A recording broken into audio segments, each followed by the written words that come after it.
कंचे वंचे नहीं खेला करते थे? कंचे, गिल्ली डंडा? बहुत पिटा हूँ मैं कंचों के चक्कर में, बहुत पिटा हूँ अपनी लाइफ में मैंने कंचों के चक्कर में। ये होता था कि कंचे जब खेलने आना, मम्मा ने बच्चों को पढ़ाना, मम्मी ने कहना जा साइकिलिंग कर ले, मैं साइकिलिंग के बहाने में बाहर निकल जाता था गली में कंचे खेलने। मैंने इतनी बड़ी, मेरे पास पीपा होता था 15 किलो का जो पीपा होता है, उस पीपे में कंचे ही कंचे होते थे। 15 किलो में? सबसे अमीर तो तुम ही होगे फिर। यार वो लाइफ अपनी अगर मैं दोबारा जीने की कोशिश करूँ ना, नहीं आती। ये होता था कि स्कूल जाना, भले टिफ़िन बॉक्स भी लेके जाना, लेकिन साथ में जब पापा जब हाथ में 5 रुपये रखते थे ना, 97 की बात है, ये 7 ईयर्स का था, 8 ईयर्स का, जब पापा 5 रुपये हाथ में रखते थे ना डेली के खर्चने के लिए, ओए होए यार, वो 5 रुपये उस टाइम में ऐसे होते थे कि इट्स लाइक कि हमारे हाथ में, आज की डेट की अगर बात करूँ ना, तो वो 5000 के बराबर थे वो। अक्सर मेरे फादर साहब एक चीज़ बोलते होते थे मेरी मम्मा को कहना, चारू जे ए पढ़ ले गया ना, तो समझ ला हिंदुस्तान ने पाकिस्तान ते फतेह कर ली। मेरे को आज भी वो बातें याद आती ना, मैं हंसता हूँ। मेरे को बड़ा मज़ा आता था मेरे पापा ने कहना, बेबी ये नहीं पढ़ता लिखता, ये नहीं पढ़ना। और मम्मी कहती कोई नहीं, पढ़ लूँगा, ये उम्र की है थी। कहते थे कि 365 दिन साल में होते थे, मेरे फादर साहब 370 दिन स्कूल में होते थे मेरी रोज़ की रोज़ शिकायतों को लेकर, और मेरे फादर साहब यूँ खड़े होते थे। किस नल्ले बेटे को पैदा कर दिया? नल्ले को नहीं पैदा करा भाई, मैं बता रहा हूँ मेरी हरकतें वैसी थी, कभी किसी से लड़ना, कभी किसी को मार देना। आज का ट्रेंड पता है क्या? आज के ट्रेंड में ये हो गया है कि आपके पास पैसा, आपके पास सब कुछ है। मैं कहता हूँ सबसे बड़ी दौलत ही माँ बाप है आज की डेट में। आज अगर भगवान से मैं एक विश मांगूँ, अगर भगवान मुझे बोले कि साहिब तेरे को एक विश दे रहा हूँ, बता के तो ये क्या चाहिए, मैं सारे सुख ऐश्वर्य छोड़ दूंगा, बस मुझे माँ बाप दे दो मेरे। आज जाने के बाद पता लगता है। जानने के बाद पता लगता है।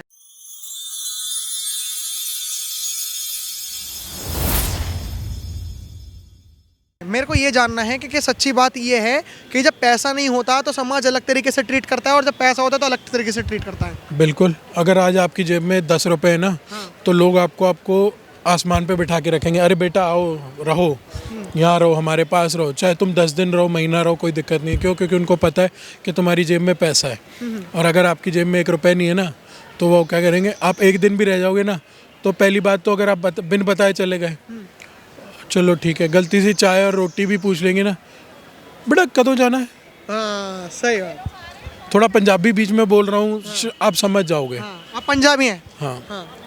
कि कब जाओगे? अच्छा शाम को जाओगे। कोई नहीं यार, शाम को जाना था यार, वो तेरी जो बहन है ना ब्याही हुई, उनके घर में कुछ प्रोग्राम है, वहाँ जाना है, चलो ठीक है। और अगर मेरी जेब में पैसा है ना, 10 दिन महीना भर भी रहूँगा ना, कोई दिक्कत नहीं। अरे तू बेटा रह, क्या दिक्कत है, कोई बात नहीं, टेंशन है लाइफ में, कोई बात नहीं, तू रह, हमारा बेटे जैसा है, मेरे बड़े बेटे जैसा है, कोई बात नहीं। शाम को वही इंसान मासड़ भी होगा ना, आ बेटा चल दारू मुर्गा पिए, अपन ऐश करें। सही बात। नाना प्रकार के व्यंजन बन जाएंगे मेरे लिए। और नहीं तो कोई गलती से पानी का गिलास नहीं पूछेगा अगर जेब में 1 रुपये नहीं है तो। ये तो है। ये मार्केट, ये आज की हमारे सोसाइटी की मेंटालिटी बन गई। अच्छा एक बात बताओ, मेंटालिटी आपको भी पता है, मेरे को भी पता है कि समाज किस तरीके से ट्रीट करता है और रिश्तेदार किस तरीके से ट्रीट करता है, तो हम डरते क्यों हैं तानों से कि अगर यार हमने कुछ ऐसा कर दिया तो रिश्तेदार हमें ताने देंगे, समाज हमें ताने देगा, जो कि हमें पता है कि समाज तो अपना कभी है ही नहीं। एक चीज़ बताऊं, हाँ। 7 बगाना कहावत है, 7 बगाना ताड़ी मदद कर जाएगा लेकिन अपना नहीं कदे मदद करेगा। आपकी एक बात बताऊं, अगर आप मेरे लिए अननोन हो, मैं भी आपके लिए अननोन हूँ, ठीक है, अगर मैं आपको बोल दूंगा ना इस टाइम कि यार अब फ्रंट कैमरे में एक बात करूं, यार रोटी खिला देना आज, कैमरे में बोल रहा हूँ, ये चीज़ समझो उस चीज़, यार रोटी खिला दे यार, आज पैसे नहीं है, आप क्या बोलोगे, यार खाना खिलाना पुण्य का काम है। हो सकता है कोई मजबूरी हो, आज कैश ना हो, या क्या है, किसी को कोई, मेरे को आपको मेरी सिचुएशन नहीं पता, मेरे को आपकी सिचुएशन नहीं पता, या कोई किसी को किसी की सिचुएशन नहीं पता होती, कोई किसी के अंदर नहीं, कोई किसी इंसान के अंदर नहीं घुस सकता, वो सिर्फ भगवान है। भगवान है जो हमारे दिल की बात जानता है, हमारे मन की बात जानता है, उसके अकॉर्डिंग ही वो हमें सारी चीज़ें देते हैं। बिल्कुल। हम लाख कहते हैं ना कि हम लाख मंदिर मस्जिद चले हैं, गुरुद्वारे चले हैं, अगर नीत साफ़ है ना तो घर बैठे भी भगवान हमें मिल जाएगा। अगर नीति साफ़ नहीं है तो हम मंदिर गुरुद्वारे मस्जिद भी जाके मत्था टेक लें तो भी हमारे फ़ायदा क्या है जाने का, जब हमारे मन की मैल ही साफ़ नहीं है। तो सबसे बड़ी बात होती है हमारे मन के मैल की। हम कैसे अपने आप को कहते हैं ना, जपजी साहब में एक लाइन है, मूत पलीत कपड़ होए तू साबुन लो तोए, पर ये मत पापा के संग ऊ तोपे नावे के रंग। मूत पलीत कपड़ हो जाएंगे तो आप उनको कपड़े से साबुन से धो लोगे, लेकिन मन की मैल को कैसे धोगे? इसको कैसे धोगे आप? लेकिन मैल तो धुल सकता है गंगा जी में जाकर क्योंकि जो लोग हैं वो पाप जानबूझ के कर देते हैं कि चलो ठीक है गंगा माँ के में डुबकी लगाएंगे और धुल जाएंगे। लगता है पाप धुलेंगे। जिस गंगा ने अपने बेटे को नहीं छोड़ा, जिस गंगा माँ ने, वो और लोगों को छोड़ देंगी। सिंपल से वही बात है ना कि वही चीज़ आ जाती है कि आप भी उस चीज़ को रिलेट खुद अपने लाइन में कर रहे हो, मैं उसको उसी चीज़ को। एक वो बात है ना कि हमने सिर्फ ढंग दिए हुए हैं कि यार ये काल पुरख, ये शिव जी, जाना एक ही जगह है सबने। दाह संस्कार हमारे में भी देते हैं, आप हिंदुओं में भी देते हैं। उसके बाद अस्थि विसर्जन होता है, हम उसको कहते हैं, आप अस्थि विसर्जन कहते हो, हम फुल चुगना कहते हैं। हम फुल चुग के कीर्तपुर साहब जाते हैं, आप गंगा जाते हो, हरिद्वार जाते हो, ऋषिकेश जाते हो, जहाँ आपका पुश्तैनी। आप स्कूल में तो गए होंगे। हाँ जी, कोई ऐसी स्कूल की मेमोरीज जो माँ ने आपके साथ करी हो? स्कूल में मैं बहुत पिटता था। मैं जब लुधियाने में GMT स्कूल है जलंधर बाईपास पे, पंजाबी का एक सिंगर है मोहम्मद सदीक, उनकी बेटी थी शहनाज मैम, वो मेरी क्लास टीचर हुआ करती थी। तो पूरे स्कूल में सबको पता था कि अगर साहिब किसी से डरेगा तो सिर्फ शहनाज मैम से, नहीं तो और किसी से नहीं डरेगा। और शहनाज मैम क्लास में आती और सबसे फ्रंट पे मेरे को बिठाती थी। और मेरी मम्मी भी, मम्मा मेरी टीचर थी, तो मम्मा को बता देती थी कि चारू, मेरी मम्मा का निकनेम चारू था, तो चारू मैनू दास्ता है घर जाके। मम्मा स्कूल से जाने के बाद बच्चों को भी पढ़ाती थी, और मुझे रात को जब मम्मा ने रोटी बनानी किचन में तो वहीं मेरा स्टडी टेबल रख लेना और वहीं मुझे पढ़ाना, साथ में रोटी बनानी। और जब मैं नहीं पढ़ता था ना, मम्मी ने क्या करना, तब मेरे बाल हुआ करते थे, तब मैं जूड़ा होता था मेरे, तो मम्मा ना पटके में चाबियाँ का गुच्छा बांध लेती थी और मेरे यहाँ पड़ती होती थी। मुझे आज भी याद है, बड़ा मजा आता था। बहुत मार खाई मैंने अपने माँ से, बहुत मार खाता था। कंचे वंचे नहीं खेला करते थे? कंचे, गिल्ली डंडा? बहुत पिटा हूँ मैं कंचों के चक्कर में, बहुत पिटा हूँ अपनी लाइफ में। मैंने कंचों के चक्कर में, ये होता था कि कंचे जब खेलने आना, मम्मा ने बच्चों को पढ़ाना, मम्मी ने कहना जा साइकिलिंग कर ले। मैं साइकिलिंग के बहाने में बाहर निकल जाता था गली में कंचे खेलने।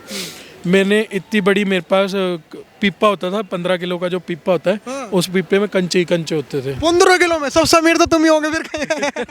यार वो लाइफ अपनी अगर मैं दोबारा जीने की कोशिश करूँ ना, नहीं आती। ये होता था कि स्कूल जाना, भले टिफ़िन बॉक्स भी लेके जाना, लेकिन साथ में जब पापा जब हाथ में 5 रुपये रखते थे ना, 97 की बात है, ये 7 ईयर्स का था, 8 ईयर्स का, जब पापा 5 रुपये हाथ में रखते थे ना डेली के खर्चने के लिए, ओए होए यार, वो 5 रुपये उस टाइम में ऐसे होते थे कि इट्स लाइक कि हमारे हाथ में, आज की डेट की अगर बात करूँ ना, तो वो 5,000 के बराबर थे। वो 5,000 के बराबर? वो 5 रुपये ऐसा है कि यार वो लाइफ दोबारा क्यों नहीं हम जी सकते। कभी आपने सट्टा नहीं खेला कंचे वंचे में और मम्मी थप्पड़ लगा के? कभी ऐसा भी होगा कि स्कूल की ड्रेस भी नहीं उतारी, कंचे खेलने लग गए, ऐसा हुआ कभी? बहुत बार होता था। हमारी ये नहीं कि सट्टा कैसे खेलते थे, अच्छा अगर जीतना तो इतने कंचे मिलेंगे, हारेंगे तो इतने कंचे देंगे। याद है मुझे भी, मैं कई बार 16-16 कंचे हारता भी था और 11-12 कंचे मैं जेब में लेके घर भी आता था। कई बार तो बिल्कुल ही खाली आता था। जब ये होता था ना कि पीपा खाली होना शुरू हो गया, पापा 20 रुपये दें की करने, वो देव तो सही चीज़ी खानी है। पापा से चिज्जी के बहाने ले जाना, 20 रुपए के कंचे ले आना। मतलब 20-30 रुपए के कंचे इतने आ जाते थे। मेरे को आज भी याद है कि वो 30-40 कंचे ऐसे आ जाने, फिर उसमें ढूंढना कि हाँ ये कंचा अच्छा है, ये इससे मारेंगे। जब यूँ करते थे कंचे खड़काने और इससे मारना ना, बड़ा मज़ा आता था। स्कूल की टीचर से कभी नहीं पिटे? स्कूल में यार, स्कूल में भी बहुत पिटा हूँ मैं। स्कूल में ऐसी बात नहीं है। बलदेव मैम होती थी मेरी 2nd क्लास की टीचर, बलदेव मैम से बहुत पिटता था। हरामी बना नहीं करा कुछ भी स्कूल में? मतलब स्कूल लाइफ तो बैक बेंचर से ही जीते हैं। आप बैक बेंचर से फ्रंट बेंचर थे? मैं दोनों था। फ्रंट बेंचर मैं अपनी क्लास टीचर की क्लास में होता था, बैक बेंचर मैं बाकी की 8 पीरियड्स के लिए होता था, 7 पीरियड्स के लिए। हाँ, क्यों? क्योंकि उन्हें पता था कि ये पढ़ने वाला है ही नहीं। मेरे ना अक्सर मेरे फादर साहब एक चीज़ बोलते होते थे मेरी मम्मा को कहना, चारू जे ए पढ़ लिख गया ना तो समझ ला हिंदुस्तान ने पाकिस्तान ते फतेह कर ली। मेरे को आज भी वो बातें याद आती ना, मैं हंसता हूँ। मेरे को बड़ा मज़ा आता था। मेरे पापा ने कहना, बेबी ये नहीं पढ़ता लिखता, ये नहीं पढ़ना। और मम्मी कहती कोई नहीं, पढ़ लूँगा, ये उम्र की है थी। वो दिन स्कूल में नया ना स्टील का स्केल चला था। आई थिंक ये 2000 की बात है। स्कूल में नया स्टील का स्केल आता था। जब नया मार्केट में आया था, तो उससे ना एक बार मैंने अपने फ्रेंड तरनजीत को मारा था। तो उसके ना यहाँ लग गया था, थोड़ा स्क्रैच आके थोड़ा सा खून आ गया था। उसी टाइम मेरी प्रिंसिपल होती थी मैडम एच मलाकी, उन्होंने साथ ही मेरे फादर साहब को फ़ोन करा आप स्कूल आए। कहते थे कि 365 दिन साल में होते थे, मेरे फादर साहब 370 दिन स्कूल में होते थे मेरी रोज़ की रोज़ शिकायतों को लेकर, और मेरे फादर साहब यूँ खड़े होते थे। कि किस नल्ले बेटे को पैदा कर दिया। नल्ले को नहीं पैदा करा भाई, मैं बता रहा हूँ मेरी हरकतें वैसी थी, कभी किसी से लड़ना, कभी किसी को मार देना स्कूल में, मतलब ये बहुत मैंने शरारतें बहुत करी हैं, लेकिन वल्गर शरारतें नहीं करी आज तक। लेकिन शरारतें वैसे बहुत करी, कभी किसी का ये करना कि बैग उठा के दूसरी क्लास में रखाना है, किसी का सामान उठा के उधर रखाना। और जब पनिशमेंट में हम बाहर खड़े होते थे ना, तो यार बड़ा मज़ा आता था। हम लोग, हमारी अगर फर्स्ट फ्लोर पे क्लास थी ना, तो क्या होता था, टीचर्स के लिए पानी का ग्लास आता था, तो कई बारी वो मेड ना बाहर रख देती थी जल्दी जल्दी के इधर जाना उधर जाना है, या बेल बजाने जाना है। और हम गलती से अगर बाहर खड़े होते थे, हम 4-5 जने थे,